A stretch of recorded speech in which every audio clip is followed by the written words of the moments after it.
خلیفہ اور امیر المومنین ہو کر، تخت و تاج کا مالک ہو کر، سونے چاندی کے خزانوں کا مالک ہو کر لوگ ولی اللہ تھے۔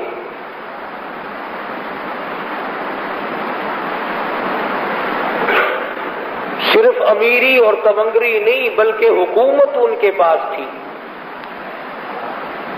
اقتدار ان کے پاس تھا۔ خداوند کریم نے دنیا کی ساری چیزوں سے نوازا تھا، مگر خوف خدا اتنا تھا، ایسے خدا ترس لوگ تھے کہ ساری رات رویا کرتے تھے، دن میں قوم اور ملک کا کام کیا کرتے تھے۔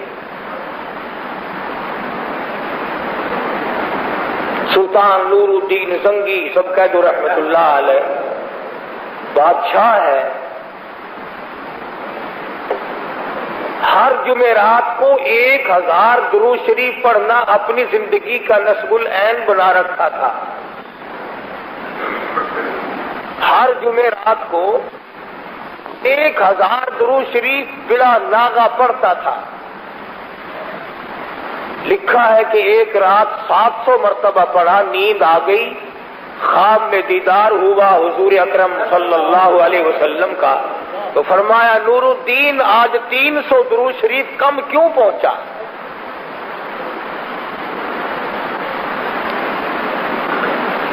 بادشاہ ہو کر 1000 درود شریف پڑھا کرتے تھے، ہم غریب ہو کر 100 مرتبہ بھی نہیں پڑھ سکتے۔ اور کمال یہ ہے کہ ہر شخص کے دماغ میں ایک بات بیٹھ گئی کہ میں جنتی ہوں اور جب سب سے پہلے میں داخل ہوں گا۔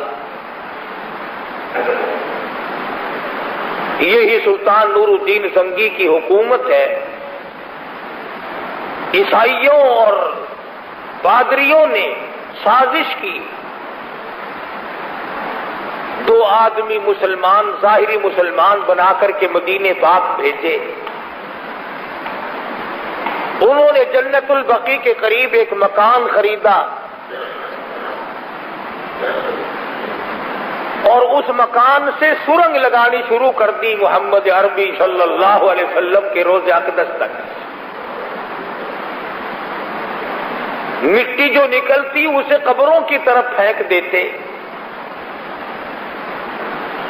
پیسہ چونکہ پیچھے انگریز کی طرف سے آتا تھا، عیسائیوں کی طرف سے آتا تھا، مدینے پاک میں لوگوں کی بڑی خدمت کرتے تھے، بڑی سخاوت کرتے تھے، بڑی خیرات کرتے تھے۔ ہاں، جو 4 دیگیں پکاتا ہوا نظر آ جائے اس کو ولی اللہ نہ سمجھا کرو۔ جس کے یہاں سال میں 2-4 مرتبہ نیاز بختی دکھائی دے جائے، تم تو کہتے ہو کہ حاتم طائی کا باپ یہی ہے۔ روزانہ کھانے پکاتے، خیرات کرتے، سخاوت کرتے، لوگوں کو راہوں پہ کھڑے ہو کر پانی پلاتے، نمازیں پڑھتے تھے کافر۔ سرنگ چلتی چلتی محمد مدنی صلی اللہ علیہ وسلم کے دربار کے قریب پہنچی۔ اللہ اکبر۔ سلطان نور الدین زنگی رحمہ اللہ بادشاہ وقت سویا ہوا ہے، حضور اکرم صلی اللہ علیہ وسلم کا خواب میں دیدار ہوا اور ان دونوں آدمیوں کی شکل دکھائی دی۔ آپ نے فرمایا نور الدین تو سویا ہوا ہے اور یہاں مجھے یہ 2 کتے تنگ کر رہے ہیں۔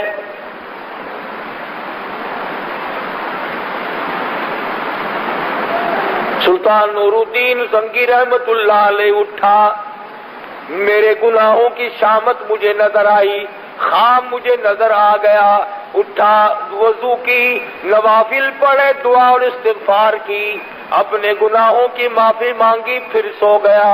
پھر مدنی کریم صلی اللہ علیہ وسلم کا دوسری مرتبہ خواب میں دیدار نصیب ہوا اور ان دونوں آدمیوں کی شکل دکھائی دی۔ فرمایا نور الدین تو سویا ہوا ہے، مجھے یہ کتے ستا رہے ہیں۔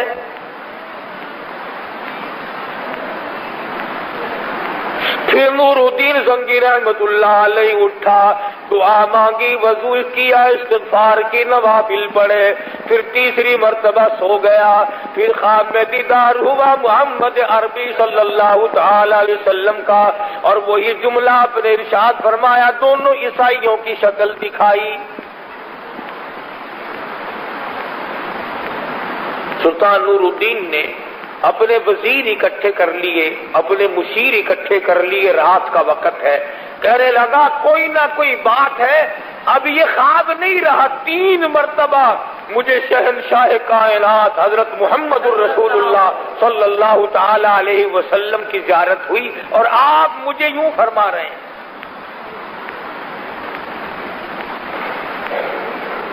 وہ کیسا بادشاہ ہوگا جس کو ایک ایک رات میں 3 مرتبہ آقا کا دیدار نصیب ہو۔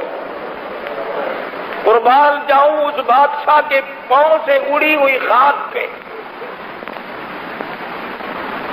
عربی دوستو یہ بھی غور کرو کہ مشکل اور پریشانی کے وقت میں ہمیشہ اپنے آدمی کو کہتا ہے کوئی،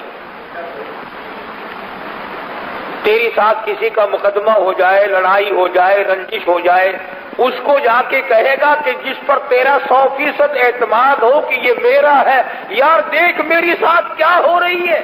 پتا چلا کہ کالی کملی والے کا اور نور الدین بادشاہ کا کتنا گہرا تعلق ہوگا۔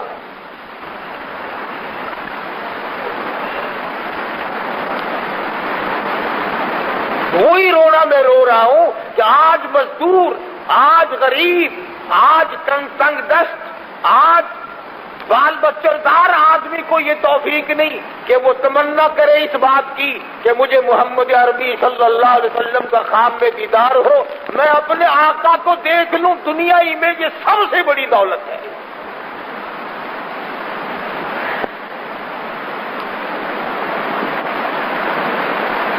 اور اس شخص کا مرتبہ کتنا اونچا ہوگا۔ مدینے پاک میں قیام ہے، شیخ العربی والا جم حضرت مولانا سید حسین احمد صاحب مدنی رحمت اللہ علیہ ہندوستان کی تیاری فرمانے لگے۔ خواب میں دیدار نصیب ہوا محمد عربی صلی اللہ علیہ وسلم کا، فرمایا حسین احمد یہیں ٹھہر جا، اور جس چبوترے پہ بیٹھ کر میں دین سکھایا کرتا تھا، صحابہ صفہ کو قرآن پڑھایا کرتا تھا، اور حسین احمد اسی چبوترے پہ بیٹھ کر لوگوں کو میری حدیث پڑھا۔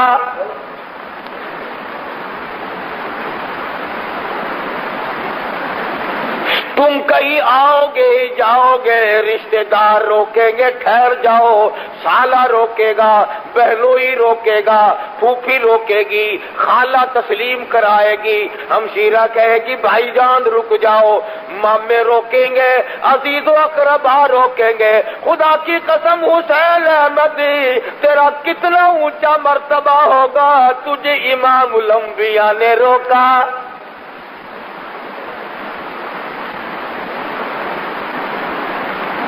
پھر 1-2 دن کے لیے نہیں روکا، مسلسل 18 برس تک مولانا حسین احمد مدنی رحمت اللہ علیہ نے جالیوں کی چھاؤں میں بیٹھ کر، گنبد خضرا کے قریب بیٹھ کر کالی کملی والے صلی اللہ علیہ وسلم کی حدیث کا درس دیا۔ تمہارا کیا ہے؟ تم تو یوں کہہ کر کے رد کر دیتے ہو، ہے فلانا تو کانگریسی تھا، فلانا تو یوں تھا، تم نے کبھی ان کی زندگی کو دیکھا؟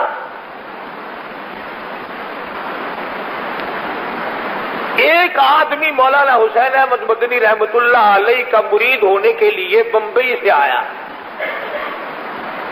اور آ کے دیکھا کہ مولانا مدنی ایک بلی سے کھیل رہے ہیں، کبھی گود میں بٹھاتے ہیں، کبھی اس طرف گود میں بٹھاتے ہیں، کبھی اس کو روٹی کھلاتے ہیں، کبھی پانی پلاتے ہیں، کبھی اس کو سینے سے لگاتے ہیں۔ وہ جو مرید ہونے آدمی آیا تھا کہنے لگا یہ تو میں نے سنا تھا بہت بڑا بزرگ ہے، بڑا ہی اللہ والا ہے، نہ تسبیح ہے، نہ خلیفوں کی قطار ہے، نہ کوئی لمبا چوڑا پروپگنڈا ہے، نہ ڈھول بج رہا ہے، نہ سرنگی، نہ تبلا، یہ پیر کائے کا ہے۔ برابر میں ایک آدمی کو بیٹھے ہوئے کو کہنے لگا کہ یار میں تو بمبئی سے چل کر مرید ہونے آیا تھا، بڑی شہرت سنی تھی کہ بڑا اللہ والا ہے، یہ کائے کا اللہ والا ہے، یہ تو بلی سے کھیل رہا ہے۔ مولانا نے یہ بات سن لی، فرمانے لگے او اللہ والے تجھے کیا معلوم ہے میں اس بلی سے اس لیے محبت کرتا ہوں، یہ بلی بھی میں مدینے سے ساتھ لایا ہوں۔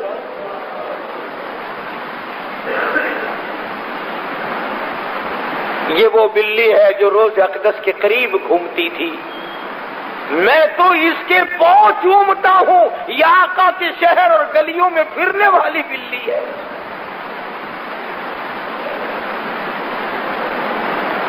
ایک دوسرے علاقے سے ایک اور آدمی مرید ہونے کے لیے آیا تو مولانا کو دیکھا کہ ککر کی جڑ میں گوٹی کر رہے ہیں، پانی ڈال رہے ہیں۔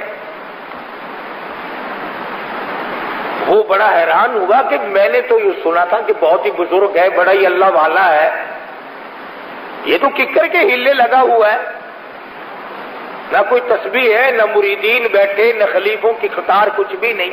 تو پوچھ لیا حضرت میں تو اس ارادے سے آیا تھا، فرمایا یہ بیج ککر کا مدینے سے لایا ہوں، اس لیے دن میں 1 گھنٹہ اس کے پاس خرچ کرتا ہوں۔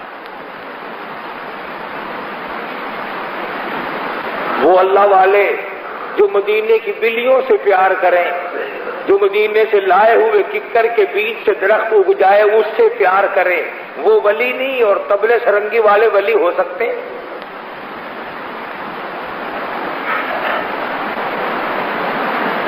مولانا حسین احمد مدنی رحمت اللہ علیہ نے مدینہ منورہ میں تنخواہ لے کر کی درس نہیں دیا، وظیفہ لے کر کی درس نہیں دیا، گورنمنٹ کی ملازمت کر کے درس نہیں دیا، لوگوں سے لیا نہیں دیا نہیں، خود نقش حیات میں لکھتے ہیں 1 چھٹاک مسور کی دال پانی میں ابال کر 11 آدمی اس پانی کو پی کر سو جایا کرتے تھے۔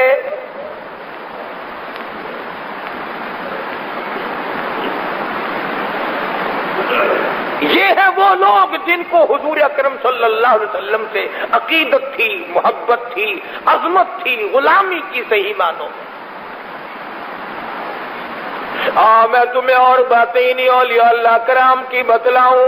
مولانا حسین احمد مدنی رحمت اللہ علیہ کو لوگوں نے دیکھ لیا، جب شام کا تھوڑا سا اندھیرا ہو جاتا ہے، مغرب کی نماز کے بعد اہل مدینہ، مدینے والے چھلکے سبزیوں کے، ترکاریوں کے گلیوں میں پھینک دیتے ہیں۔ مولانا حسین احمد مدنی رحمت اللہ علیہ ان چھلکوں کو چن کر اکٹھا کر کے لے آتے ہیں، پانی میں دھو کر چاقو سے ٹکڑے کر کے اور چبا کر نگل جاتے ہیں، اوپر سے پانی پی کر حسین احمد تمام رات ریاض الجنہ میں کھڑا ہو کر خدا کا قرآن پڑھتا ہے۔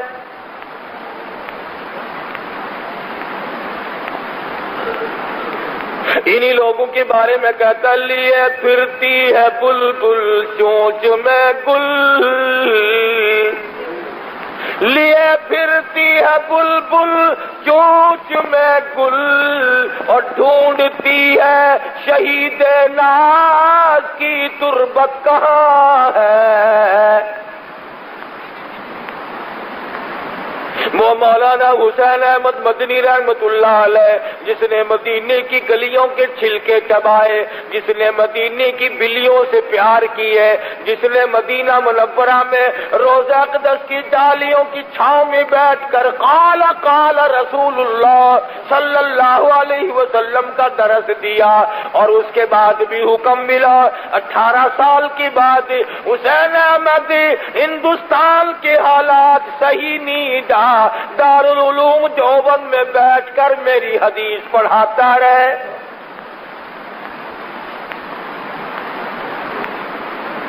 قرآن کریم پڑھنے والے ولی ہیں، مدنی کریم صلی اللہ علیہ وسلم کی حدیث پڑھنے پڑھانے والے ولی ہیں، اللہ اللہ کرنے والے لوگ ولی ہیں۔ اس لیے بایزید بستامی رحمت اللہ علیہ کہتے ہیں وہ گل ہی کیا ہے کہ جس گل میں بو نہ ہو، وہ گل ہی کیا ہے کہ جس گل میں بو نہ ہو، وہ دل ہی کیا ہے کہ جس دل میں تو نہ ہو۔ عظمتوں کے مالک لوگ تھے جنہوں نے 24 گھنٹے آقا کے دربار میں گزارے. سلطان نور الدین زنگی رحمت اللہ علیہ نے اپنے وزیروں اور مشیروں کو اکٹھا کیا اور کہا کہ اس طرح سے 3 مرتبہ دیکھ چکا ہوں، مشورہ دو. بادشاہ جب ولی اللہ ہوگا، وزیر بھی اصل تو ولی اللہ ہوں گے نہیں، کم سے کم مسلمان تو ہوں گے. بادشاہ جب ایسا تھا کہ ایک ایک رات میں 3 مرتبہ شہنشاہ کائنات صلی اللہ علیہ وسلم کا دیدار کر رہا ہے، تو اس کے وزیر بھی اصل تو اس جیسے ہی ہوں گے، ورنہ اس سے کم درجے کے مسلمان تو ہوں گے نا.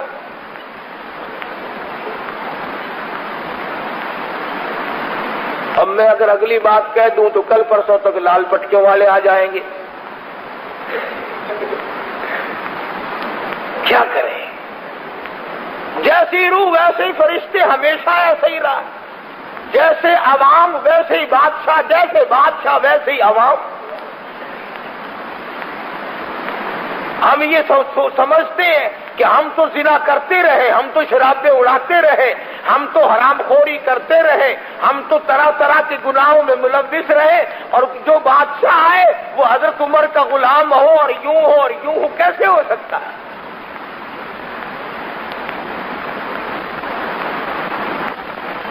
اب میں تو اس بارے میں کچھ کہہ نہیں سکتا. رات اعلان ہو رہا تھا مجلس شورا کا.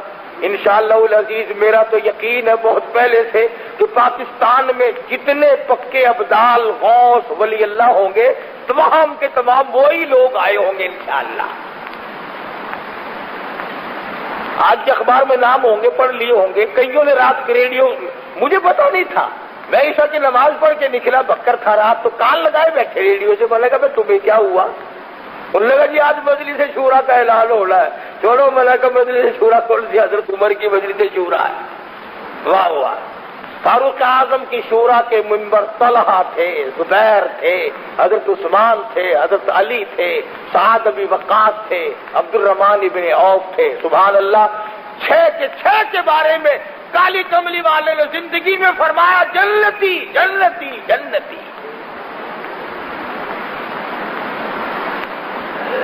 حضرت عمر کی شورا کا منبر، ایک آدمی تو ایسا تھا، اے خدا کی قسم میں اپنے دل کے جذبات کا اظہار نہیں کر سکتا.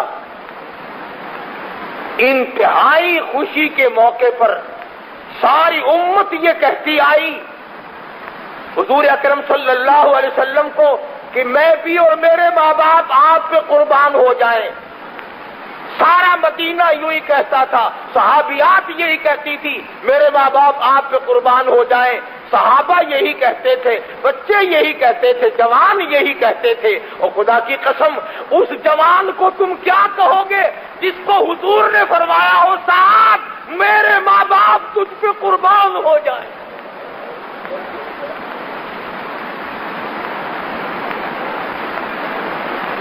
کتنے خوش ہوں گے سرکار دو جہاں حضرت محمد الرسول اللہ صلی اللہ علیہ وسلم. اس صحابی سے فرمایا ارمی یا سعد، خوب تیر چلا، میرے ماں باپ تجھ پہ قربان ہو جائیں. اور ایک اور بات غور طلب ہے کہ حضور نے جو اتنی بڑی خوشی کا اظہار فرمایا، کسی کو زیادہ کھاتے دیکھ کر نہیں کہ وہ نوجوان نہ 50 روٹی کھا گیا، حسن و جمال دیکھ کر نہیں، بلکہ کافروں کو ختم کرتے ہوئے دیکھا. حضرت سعد پہ تحاشا تیر چلا رہے تھے. ان عورتوں سے حضور راضی ہوئے جنہوں نے دین چمکایا اور کفر مٹایا. ان مردوں سے حضور صلی اللہ علیہ وسلم راضی ہوئے جنہوں نے دین کو چمکانے کے لیے جان کھپا دی، مال کھپا دیا، آل کھپا دی، سب کچھ کھپا دیا. اور مشکل سے مشکل وقت میں بھی حضور اکرم صلی اللہ علیہ وسلم کو پیٹھ نہ دکھائی. لنگڑے صحابی پیچھے نہ رہے، محتاج اور نابینا صحابی پیچھے نہ رہے، غریب کمزور پیچھے نہ رہے. ہمارا تو آج یہ حشر ہے، شادیوں میں لاکھوں کا خرچ ہو جائے، کروڑوں خرچ ہو جائیں، ناک یوں ہو جائے گا، ناک یوں ہو جائے گا، ہمارا ناک ٹیڑھا نہ ہو جائے، اور خدا کے بندے یہ سوچا کر میری قبر ٹیڑھی نہ ہو جائے، میری موت تلخ نہ ہو جائے، میرا انجام برا نہ ہو جائے۔ اسی کو مجذوب کہتا ہے کہ ہے چند روزہ ہے یہ دنیا کی بہار، چند روزہ ہے یہ دنیا کی بہار، دل لگا اس سے نہ غافل دینار۔ ہوشیار ہے محو غفلت ہوشیار، کیا یہی ہے زندگانی کا شعار؟ جس کے پیچھے موت لپک رہی ہو، جس کے سر کے اوپر موت کی بجلی کڑک رہی ہو، اسے کیسے یہ ہوش آ گیا کہ وہ دنیا میں پھنس کر خدا کو بھول جائے؟ سلطان نور الدین زنگی رحمت اللہ علیہ نے وزیروں کو طلب کیا، سفیروں کو طلب کیا، بات بتائی، سارے وزیروں نے مشورہ دیا کہ یکدم فوج کو تیار کرو، کوئی وقت ہے مدینے پاک میں چلنا چاہیے۔ تو کتنے مقدر والا نوجوان ہوگا جس کو حضور نے بلایا، آجا آجا میرے پاس آجا، مجھے کتے ستا رہے ہیں، آجا۔ آج سیاب الحق اگر کسی کے پاس خط آ جائے نا کہ تو اسلام آباد میں آ کے مجھے مل، ایمان سے ہارٹ فیل ہو جائے گا۔ لو جی صدر ہو رہا تو میں نے طلب کیتا، سبحان اللہ، ایک کنو دستا پھرے گا، السلام علیکم جی اسلام آباد چل رہا، صدر صاحب نے مینو بلایا، پاوے دو چھوٹے ہی مارن واسطے سدیا ہو گئے۔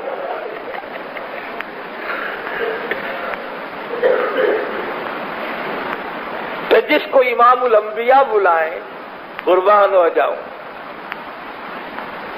فوج اور لشکر چل پڑا مدینے پاک کی طرف، اور مدینے میں آ کر کے مشورہ کیا کہ اس طرح حضور صلی اللہ علیہ وسلم کو تکلیف ہے، کیا کیا جائے، کیا صورت اختیار کی جائے؟ تو وزیروں نے مشورہ دیا کہ دعوت کرو سارے مدینے کی، اور اس سامنے آپ بیٹھ جائیں، ان آدمیوں کو پہچانتے رہنا، جب وہ آدمی آئے تو پکڑ لیں گے۔ وہی تو کہہ رہا ہوں نا کہ بادشاہ بھی عجیب تھے، وزیر بھی عجیب تھے۔ وہ ایک بادشاہ تھا، اس کے یہاں ایک مچھیارے نے مچھی پکڑی دریا میں سے یا سمندر میں سے، بہت ہی اعلیٰ قسم کی مچھلی اس کے ہاتھ آ گئی، بڑی خوبصورت کوئی عجیب نسل ہوگی۔ اس نے سوچا اگر یہ مچھی بازار میں بیچوں تو 4 آنے کی نہیں تو 8 آنے کی بک جائے گی، روپے کی بک جائے گی، بادشاہ کے کیا تحفہ دینا چاہیے، انعام ملے گا۔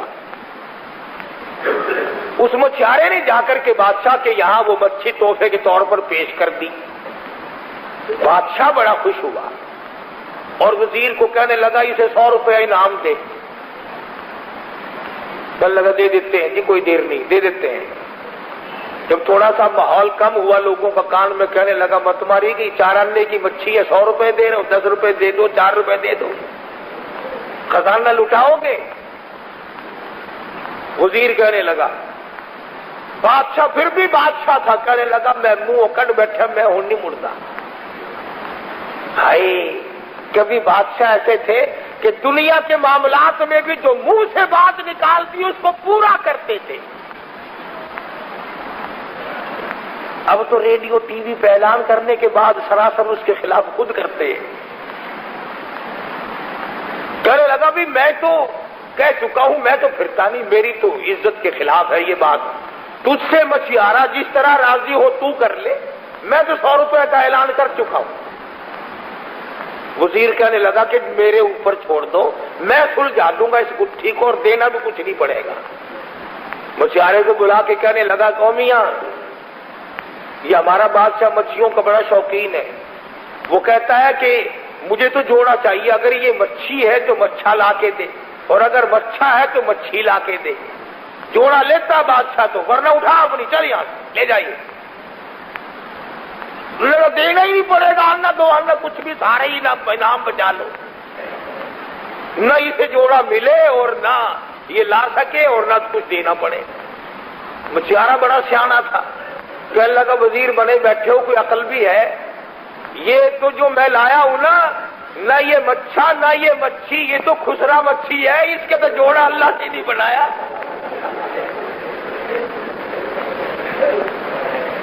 یہ تو ہجڑا مچھی ہے، اللہ ہی نہیں جوڑا نہیں پیدا کیا، میں کہاں سے لاؤں؟ بادشاہ سن رہا تھا، کہنے لگا آپ اس کو 200 روپے انعام دے۔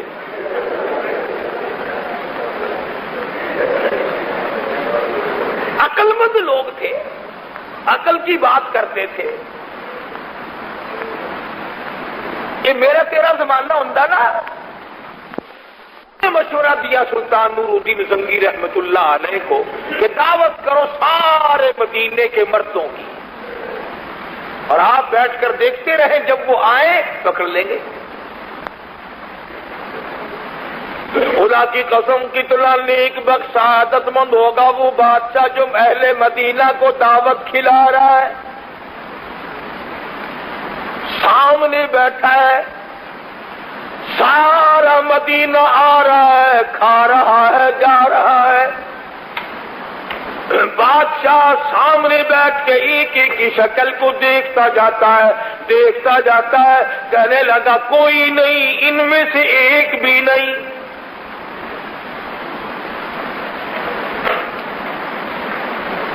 لوگ کہنے لگے جی مدینہ تو سارا ختم ہو گیا، پھر کوئی باقی نہیں رہا، امیر غریب دکاندار کاشتکار تاجر اچھے برے سب کھا گئے، کوئی پیچھے باقی نہیں۔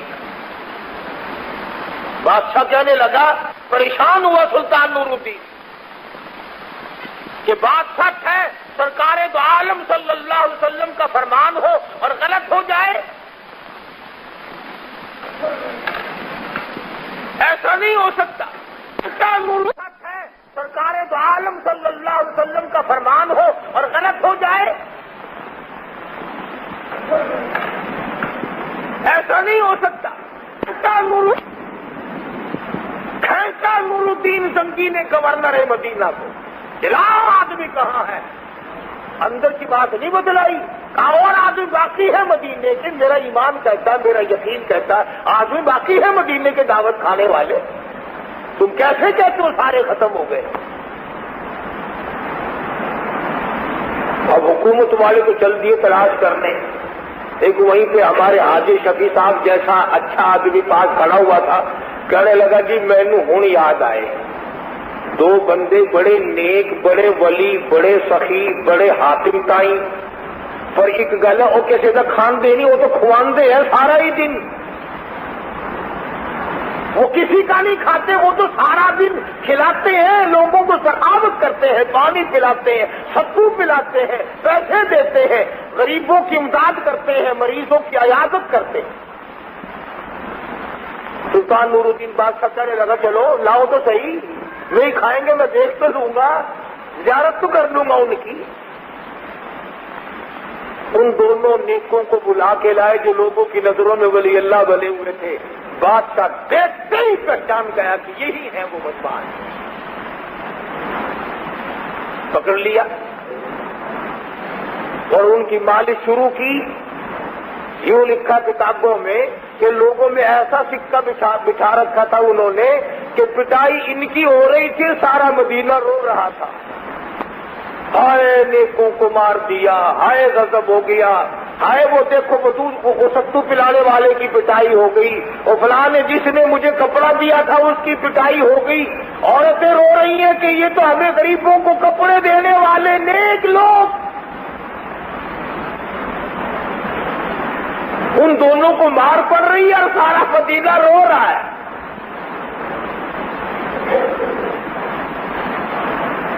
اس لیے پتہ چلا کہ جس کو لوگ ولی کہیں وہ ولی نہیں، جس کو خدا کہے یہ میرا ہے وہ ولی ہے۔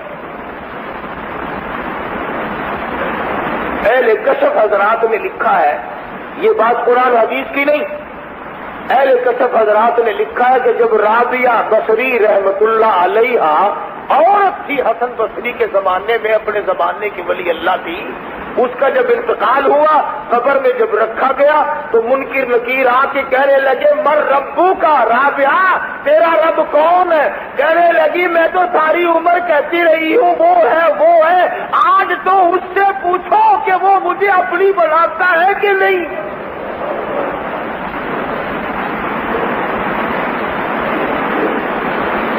میں تو ساری عمر اسے پکارتی رہی ہوں، آج تو اسی سے پوچھو کہ وہ میرا بنتا ہے، مجھے اپنی بناتا ہے کہ نہیں۔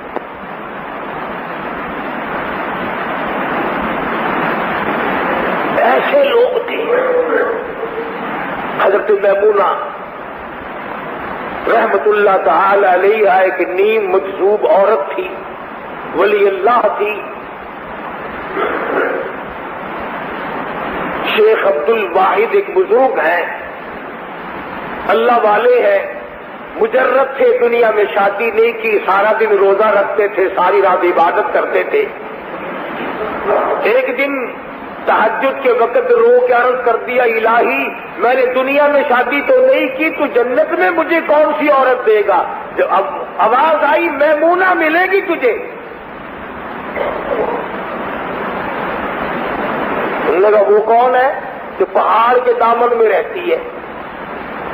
شیخ کو شوق ہوا کہ چلو ملیں گے تو جنت میں، دیکھ کے تو آؤں ہے کس طرح کی ہے، کھول ہے۔ فطری امر ہے انسان کے دماغ میں، ہر آدمی کا جی کرتا ہے جس سے میری شادی ہو رہی ہے میں دیکھ تو آؤں وہ ہے کس طرح کی، کہیں ایسا نہ ہو جلی ہوئی لکڑی ہوئی فیشن برقعے میں لپیٹ کر میرے متھے نہ مارنے کو۔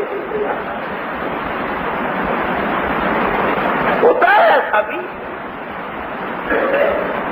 آدمی سمجھتا ہے کہ زمانے بھر کی حسینہ مجھے ملے گی، لیکن جو سامنے آتی ہے کہ انشاءاللہ پھر وہی ہوتی۔ یہ سارا سرخی پاؤڈر یہی عورتیں تو ختم کرتی ہیں، اور اسپتالوں میں کام تھوڑا ہی آتا ہے۔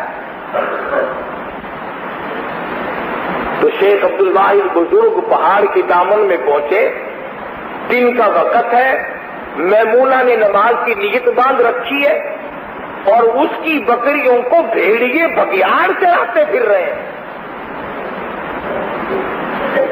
بگیاڑ اور بھیڑیے چراتے پھر رہے ہیں۔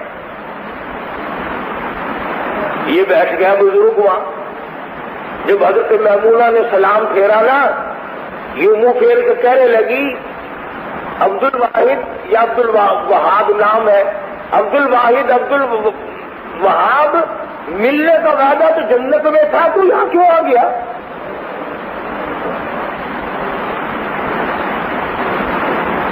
اس کو مانا لے جانا جہاں وہ لے جایا کرتے ہیں کہ ان کو بھی علم غیب تھا، اور خدا جس کو بتا دے۔ ٹیلی فون آ جاتا ہے ریلوے اسٹیشن پر کھانے وال سے کہ تیزگام اتنے بجے پہنچ رہی ہے، وہ اعلان کر دیتے، یہ غیب کا علم تھوڑا ہی ہے، وہ تو کھانے والوں نے خبر دی۔ اللہ جس کو جتنی خبر دے دے اتنی رہے گی نا، زیادہ تو نہیں۔ اللہ بھی اپنے خزانے کو کسی کے حوالے نہیں کرتا۔ حضرت میمونہ کہنے لگی یا کیوں آیا؟ ملنے کا وعدہ تو جنت میں تھا۔ کہنے لگا میرا نام کس نے بتایا تجھے؟ میرا نام کس نے بتا دیا تجھے؟ کہنے لگی واہ واہ، جس نے میرا سارا پتہ تجھے بتلایا وہ تیرا نام بتانا مجھے نہیں جانتا۔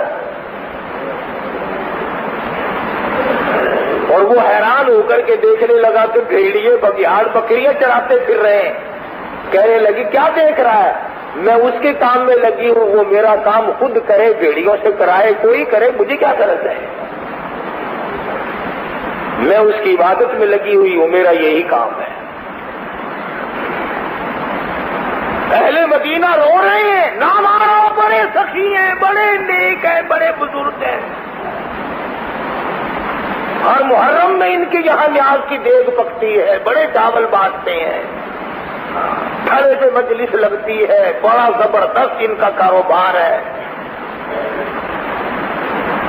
نماز نہیں پڑھنی، روزے نہیں رکھنے، ارکان اسلام کو ڈھا دینا، ایک چاول ایک بانٹ کر کے جنت کے دروازے پہ اونچے دروازے پہ نام لکھوا لینا. اگر یوں نام لکھے جاتے تو بلال کا چمڑا نہ ادھیڑا جاتا. پٹائی ہوئی دونوں کی. مدینہ منورہ کے حکمراں پولیس والے مار رہے. سارا مدینہ رو رہا ہے.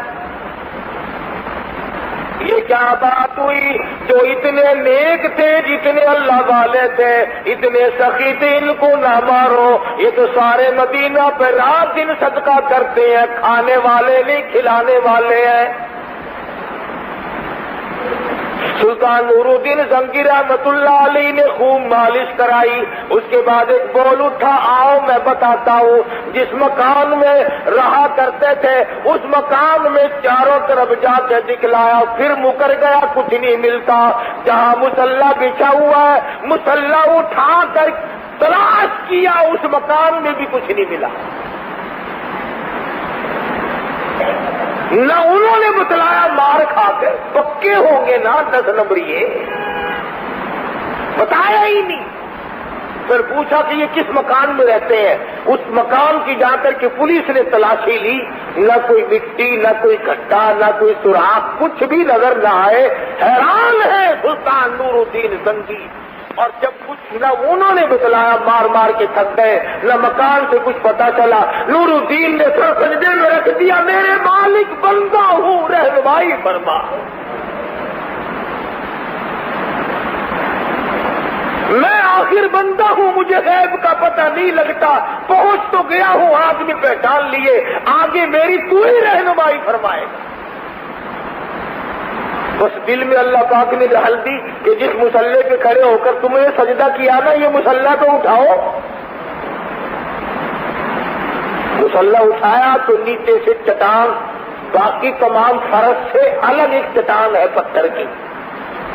چٹان اٹھا کر کے دیکھا، یہاں سے لے کر گنبد خضرا صلی اللہ علیہ وسلم تک مکمل سرنگ لگائی جا چکی تھی.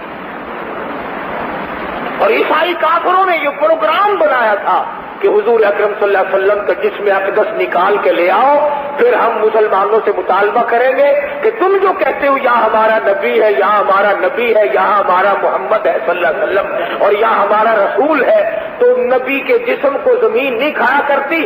آؤ کھود کے دکھلاؤ ہمیں کہاں ہے. قبر خالی ملے گی، مسلمان چھوٹے ہو جائیں گے.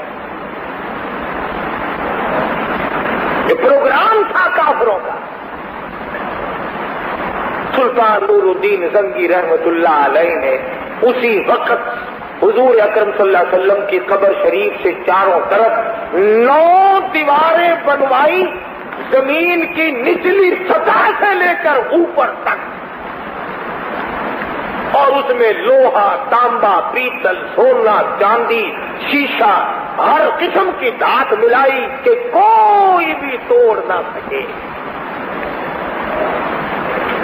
اب جہاں میں اور آپ جا کر کے سلام پڑھتے ہیں نا،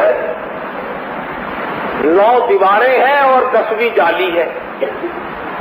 9 دیواریں ہیں اور 10ویں جالی ہے. یہاں کھڑے ہو کر کے ساری کائنات حضور اکرم صلی اللہ علیہ وسلم کی ذات اقدس پر سلام عرض کرتی ہے. تمہارا کیا کہنا؟ تمہیں تو وہاں جانے کی بھی ضرورت نہیں، یہ لاؤڈ اسپیکر کے سامنے کھڑے ہو کے کہہ لیتے ہو، تمہارے لیے بھی یہی کافی ہے.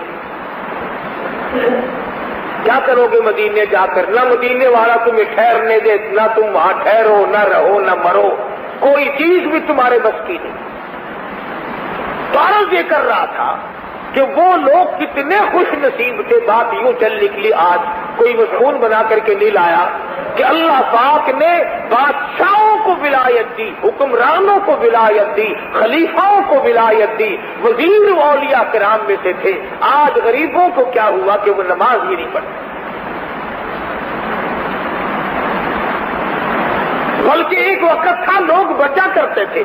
عالمگیر بادشاہ مغلیہ خاندان کا ہے رحمہ اللہ، نیک آدمی ہے، بہت اللہ والا ہے. اس کے زمانے میں ایک بہروپی نے پیری کا روپ دھار لیا، بزرگ بن بیٹھا ایک جھونپڑی میں. اس نے کئی شہر کے قریب بنائی ہوگی. یہ ہمارے زمانے کے جتنے ملنگ ہیں نا، کلیوں والے، قبرستان کے کنارے پہ جا کے کلی بناتے ہیں. جتنی چرس، جتنی فیم، جتنی بھنگ، جتنا جوا قبرستان میں ہوتا ہے شہر میں نہیں ہوتا. اور میں دعوے سے کہتا ہوں جتنی بدکاری لوگ قبرستان کے ارد گرد کرتے ہیں اتنی بدکاری تکلے میں نہیں ہوتی. الزام ہمیں دیتے ہو تم مردوں میں بیٹھ کر شراب پیو، جنگ پیو، چرس پیو اور بکواس کرو، نماز نہ پڑھو، حرام خوری کرو اور پھر وہاں بھی ہم.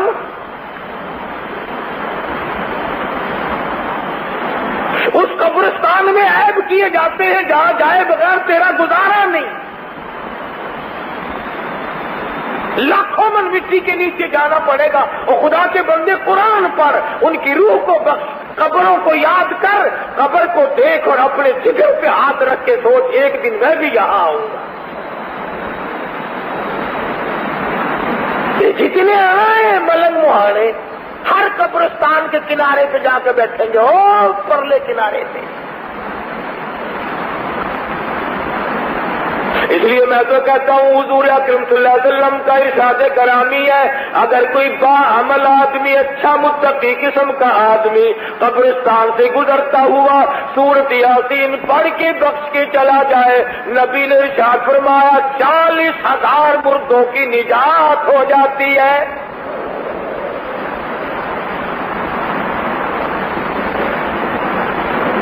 کتنے کامیاب تھے یہ لوگ کہ جنہوں نے نمازیں نہیں، روزے نہیں، حج زکات نہیں، خدا اور اس کے رسول سے ان کا کتنا تعلق تھا.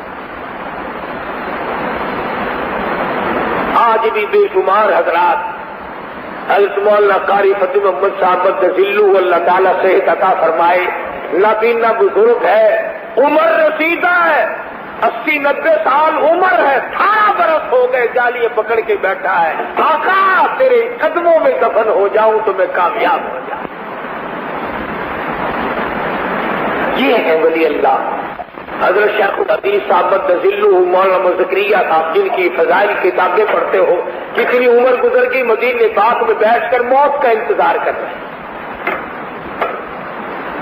دوسرے اولیاء کرام مولانا خلیل احمد صاحب سہارنپوری رحمہ اللہ، مولانا مظفر حسین کاندلی رحمہ اللہ، مولانا فضل عالم میرٹھی رحمۃ اللہ علیہ اور ہزاروں اولیاء کرام جنت البقیع میں دفن ہے، جنت المعلا میں دفن ہے. اور جس کو نوازتا ہے اب بھی نواز رہا ہے. اسی سال حج کے لیے گئے مدرسہ ربیہ خیر المدارس کے محتمم حضرت مولانا محمد شریف صاحب جلندری مرحوم. میں دعا کرنے گیا، اسٹیشن چھوڑنے گیا، ملا، عصر کا وضو کیا ہے، بیت اللہ کے دروازے پہ دھڑام سے گر کے جان دے دی. تو مرتے تو یہاں بھی ہیں، اسپتالوں میں نہیں مرتے لوگ، ایکسیڈنٹوں میں نہیں مرتے. قربان جاؤں اس مرنے پہ جو اللہ کے دربار میں مر جائے. اللہ کے دربار میں جان دے دی، جنت المعلا میں حاجی امداد اللہ مہاجر مکی اور سیدہ خدیجہ کے درمیان میں جگہ مل گئی. یہ اللہ کی طرف سے ہے اور یہ خداوند کریم جس کو کوئی مقدری چیزیں ہیں بنانے سے نہیں بنتی.